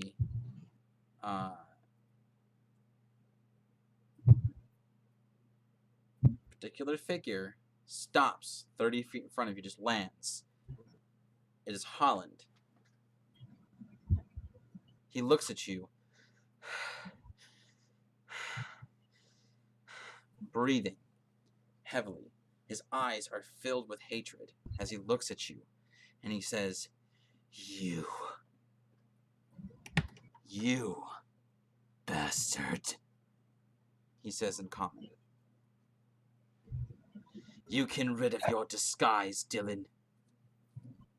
It's over for you. How beat up does he look?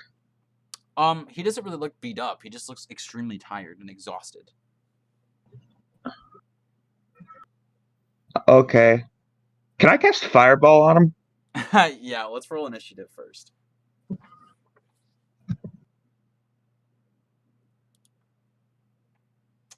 me find. This is like the closest token I can have for him. I just had it. Where is it? I just had it. Oh, there it is. Oh, whoa. Don't forget to click your token. Where's my token?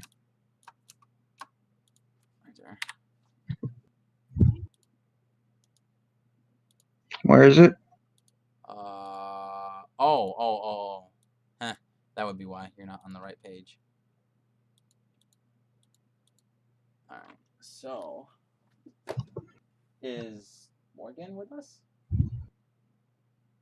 No, they just apparently someone was wrong with Discord a second ago, and it was for everybody. So that's why they were doing it in the.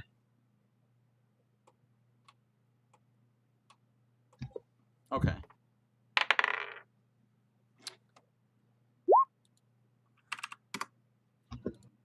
What'd you get on your first roll? 7. Oh, okay. I thought you. Oh, okay. Okay. So it is Holland's turn. Holland, with his hatred. So he has a staff in his hand. He has this gray robe, and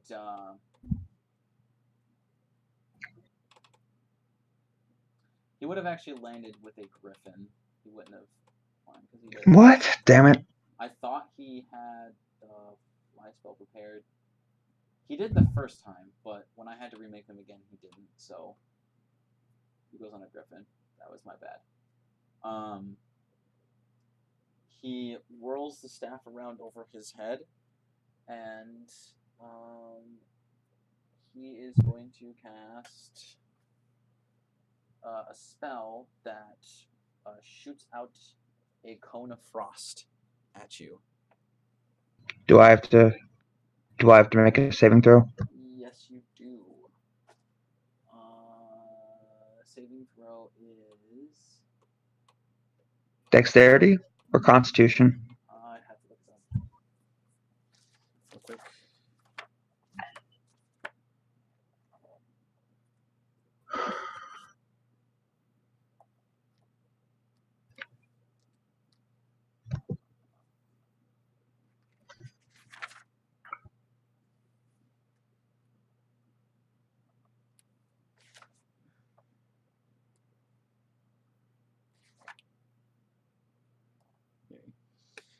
Constitution saving throw. Okay. 20. 20.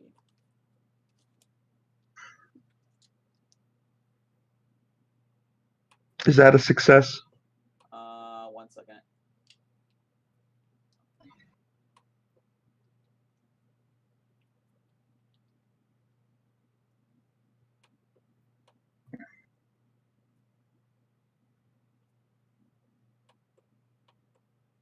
It is not. That's not a success? That is not a success. Oh my fucking god.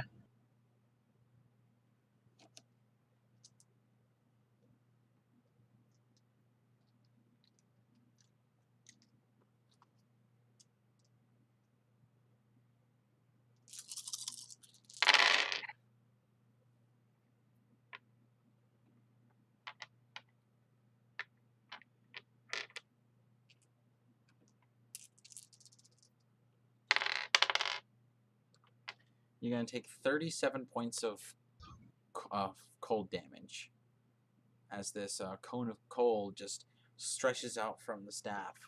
And again, when the spell finishes, he says, I'm going to make sure that your death is slow and as painful as I possibly can make it, Dylan Mordecai.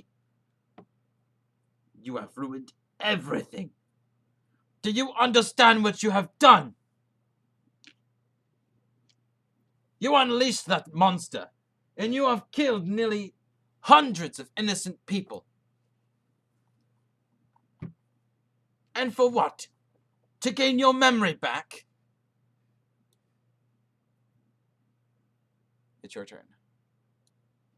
Okay. I'm almost dead. Shit. If he can deal that much damage, there's no way I could kill him with a single fireball.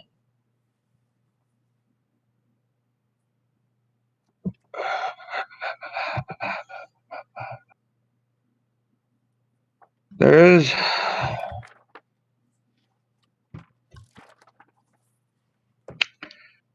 I literally have one shot at this, and if it doesn't work, I'm dead.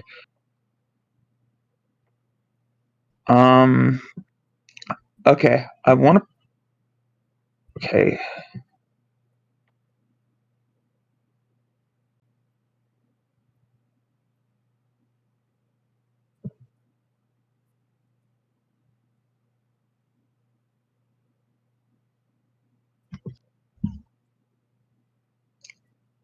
I'm going to cast Suggestion.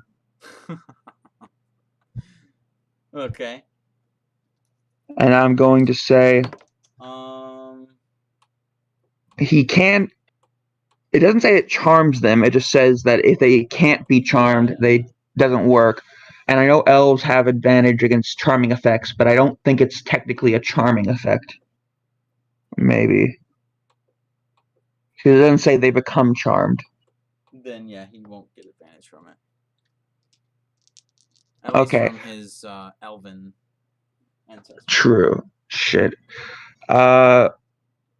Okay. I just say you're going to fly away super far that way, so to get as far away from that monster as you possibly can, and leave me alone. And don't seek me out. Okay. What's the DC type? Wisdom. Wisdom. Lucky for you, he has shit for wisdom. What's the DC? 16.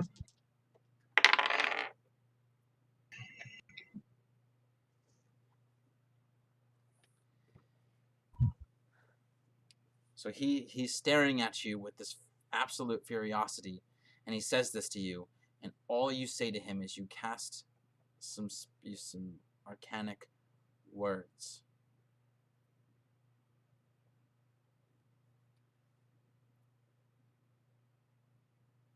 And he is so frustrated. Is there anything else you want to do on your turn? Can I tell whether or not it worked? Not until it's his turn. Okay. Am I next to him? You're exactly how it's laid out here. Okay. I'm gonna run. Where's the monster in relation to us? Like the big kaiju monster? Yeah. I'd say it's like back here, cause he Okay. ran in front of you about this far. Okay. I want to run 30 feet. I can't move my token. I want to move 30. Hold on, I need to zoom in something. I was gonna say you should I'm be gonna able use to all move. my movement to like move 5, 10, 15, 20, 25, 30. So yeah, I moved there.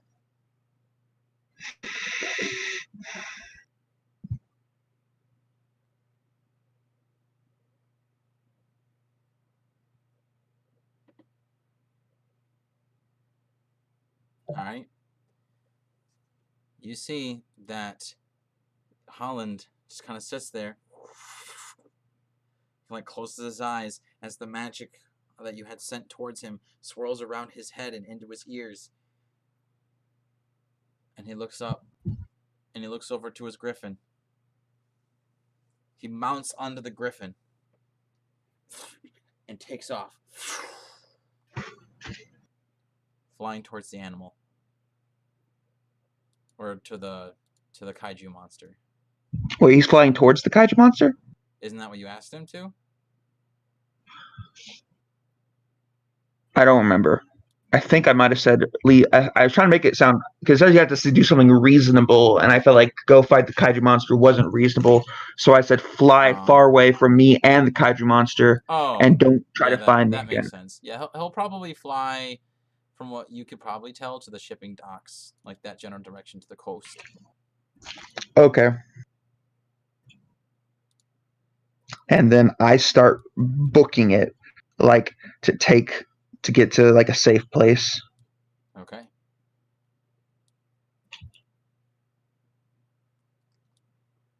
All right. And as soon as I get to like a safe place where like nobody can see me, I'm going to cast Cure Wounds on myself as a third level spell. All right. As you are healing yourself, you hear the sounds of the massive kaiju monster crashing and shaking the ground, and the sound of people yelling and screaming in agony. And this lasts for another half an hour. But eventually, you do hear the cries of the warriors go silent, and the earth stops shaking. The storm still raging on. And then you hear, as there's a roll of thunder, the kaiju monster roars into the sky. And then, like with a snap of someone's fingers, it all stops.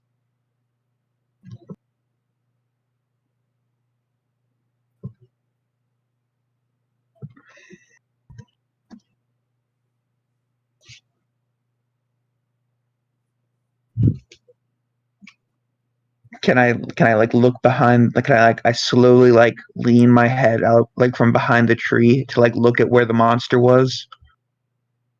I would say you're too deep into the woods to be able to see. Okay. Can I start walking back towards the tree, like cautiously? Mm-hmm. Yeah, it takes you let's say it takes you about like a half an hour to get there, and you see like there's a massive clearing. You see there are the hundreds of just limbs, arms, legs, torsos, heads, like splatters of gore all around, like as as it just looks like the carnage of looks like as if like a kid was like squishing a bunch of bugs everywhere. It's vile.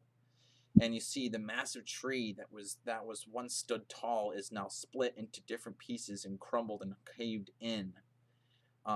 The kaiju monster is nowhere to be seen. There's large ponds of water everywhere. Some trees from around the area have been derooted and pushed over and twirled and tossed around.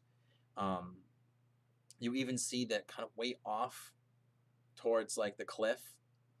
Um, a lot of it has like been toppled in over, probably from all the rain and corrosion from the weather all at once. Um, this monster had did a lot of damage to these people in such a short amount of time. It's scary to think that that was Davion.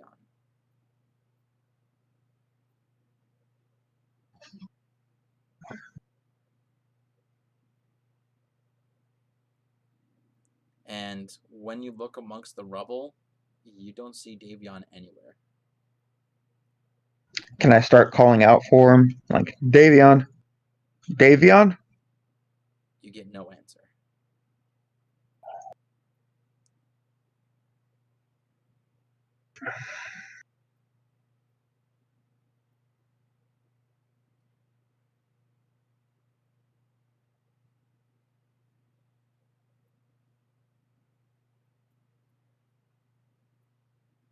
I look around and I just, after like maybe 30 minutes of not finding Davion, I'm just like, well, if he's okay and he can find me, he'll find me.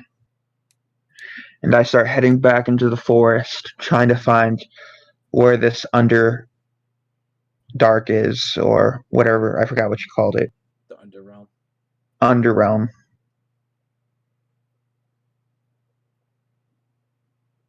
All right. Um,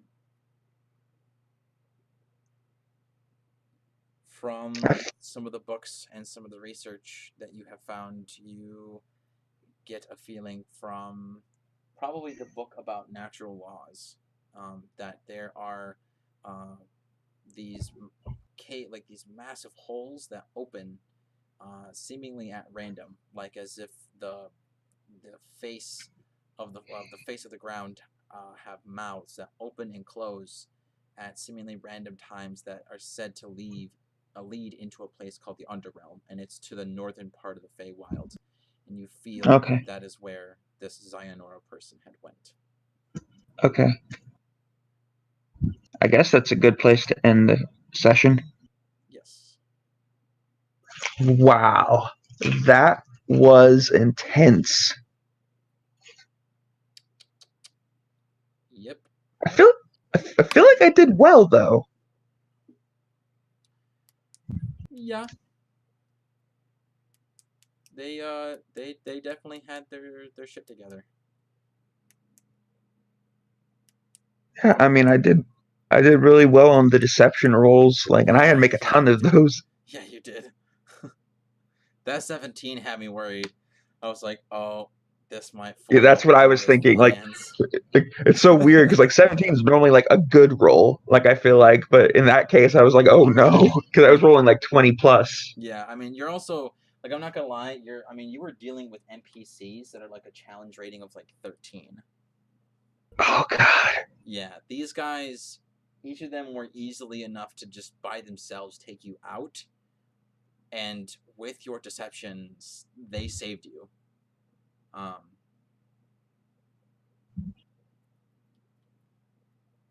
How was how was like the I'm deaf and mute line? that Like I thought that that was pretty clever. see, it was clever, but then I like immediately I thought like, why would the elves hire someone who's deaf and mute if they're a scout? Like I get the whole aspect of like um if you're mute and you're a scout, then if you get captured, you kind of hard for you to communicate. But if you're deaf, wouldn't you kind of need your ears to be able to know if someone's scouting you or sneaking out on you? So I was like, I'm gonna bring this up the second that his deception is like getting figured out. But you kept on rolling really, really well, and I was like, well, damn, I guess I'm not gonna be able to point that uh, piece of logic out. These guys are just gonna have to keep thinking like, Well, I was thinking like I could just do mute, but then I'm like, but that would mean that I would be expected to like understand what they're saying yeah, to me. And I thought, I don't know, I felt like it was the safer choice. it definitely was. Like you were definitely screwed with the whole language barrier. It was definitely a situation where it really makes knowing languages and how to speak them kind of important. Well, I wanted to speak it, but I wasn't. Yeah, no, yeah. Like it was this part of the adventure was kind of a way just to kind of show like cuz there's always that thing where it's like oh like each character has at least like two, a lot of them get at least three languages to know how to master. This was kind of just a quest to kind of show you just like how important it really can be to really know how to not just read a language but to speak it. You know what I mean? Kind of Right. make you. I don't want to say like teach you, kind of like teach a lesson, but just kind of showing maybe, to be like we kind of take these things for granted, and it's I don't know. I thought it was a good challenge and limit to bring up would be a language barrier between player and NPC, but. Yeah, I was not expecting the giant kaiju monster. That was a surprise. I was worried. I was like, I was like, I feel like this is kind of too predictable that this was going to happen. And even when I was describing it, I was trying to think of more ways to describe it to make it seem more grander and epic and like terrifying. Like I just thought like he was like I thought like I was expecting like I saw Davion as like almost like this Superman figure. Like he was like invincible and like really tough. I was not expecting kaiju. Like that like threw me for like quite the loop. Okay, that's good. That's the goal. That was the goal of his character and introduction. Um, Like how could I'd like to like Dylan just like how could a guy like that kill an entire race? 5 hours later, yeah, oh, 5 hours later, oh, now I see. fucking just Godzilla noise. Oh, yeah, yeah, like you said. Oh, I see. Okay, okay, I got you. One flick and an entire battalion is just decimated. um, yeah. The thing is that form of Davion actually has a stat block. So if you want to challenge him, you could challenge him, and he No, I'm could not. kill I'm not stupid. him. I was kind of hoping like I was kind of hoping like I was a little afraid that like I'm not sure I wasn't like sure how powerful Holland was because sometimes you have characters who have like who are really powerful politically but really don't have good stats Mm-hmm. because like it's political power. Then you have some that are like in charge and they're like level 20 and I didn't know what Holland was. I guess Holland was like the super high level kind of in charge Yeah. and I'm really glad suggestion worked. Um. Yeah. Yeah. He rolled pretty bad, even though he had advantage. I will say this: most of what makes Holland so scary and powerful is the magical items that he wears, not really his pure Oh, magical talent. So, but I mean, I still built him to be like a CR13. He's meant to be a boss that I was hoping to you guys fight like as a party at one point. But for right now, this is just kind of like a one-on-one Dylan versus Holland thing. right. Which I did not expect you to cast Suggestion. I was like, what spell does he have that he's going to cast that could get him out of this? Because, like, I knew for a whole fact that Holland was definitely going to win this fight. But I was like, I know Matt, he can come up with something clever to get him out of this. I know he will. but I wasn't sure what it was. And then you said suggestion, and I went, oh my god. Like, literally the one spell that has been the most effective spell out of anything that Dylan has casted, it's been suggestion. Yep. It was the spell that got me out of my first problem, and it was a spell that'll get me out of my last problem.